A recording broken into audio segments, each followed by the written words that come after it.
കൊട്ടാരത്തിലെ തോട്ടങ്ങൾ രണ്ടും പരിചരിക്കാൻ ഏൽപ്പിച്ചത് 2 തോട്ടക്കാരെയാണ്. ഒന്നാമത്തെയാൾ തോട്ടത്തിനുള്ളിൽ നിന്നും കളകളെയെല്ലാം പറിച്ചു നീക്കി പെർഫെക്റ്റായിട്ടുള്ള ഒരു തോട്ടമുണ്ടാക്കാനുള്ള പരിശ്രമത്തിലായിരുന്നു.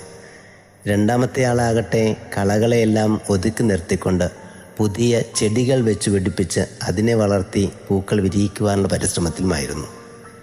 നാളുകൾ കുറെ കഴിഞ്ഞപ്പോൾ രാജാവ് തോട്ടങ്ങൾ സന്ദർശിക്കാനെത്തി. ഒന്നാമത്തെ തോട്ടത്തിൽ കളകളൊന്നും ഉണ്ടായിരുന്നില്ല, അതുപോലെ തന്നെ പൂക്കളും ഉണ്ടായിരുന്നില്ല.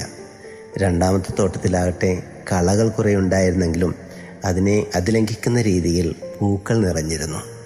രാജാവ് അയാളെ ശ്ലാഘിച്ചുകൊണ്ട് ഒന്നാമത്തെ തോട്ടക്കാരനോട് പറഞ്ഞു, തോട്ടത്തിൽ കളകളില്ലാതിരിക്കുന്നത് നല്ലത് തന്നെ, എന്നാൽ കളകളെക്കാളധികം പൂക്കൾ വിരിയിക്കാൻ കഴിയുന്നതാണ് കൂടുതൽ നല്ലത്.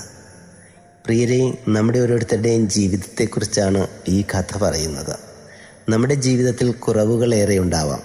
ആ കുറവുകളെ ഇല്ലാതാക്കുന്നത് നല്ലത് തന്നെ. എന്നാൽ കുറവുകളുള്ളപ്പോഴും കുറവുകളേക്കാൾ അധികമായി നന്മയുടെ പൂക്കൾ വിരിയിക്കുവാൻ നമുക്ക് കഴിഞ്ഞാൽ അതാണെന്നേ നമ്മുടെ ജീവിതത്തിലെ സൗന്ദര്യം. God bless you.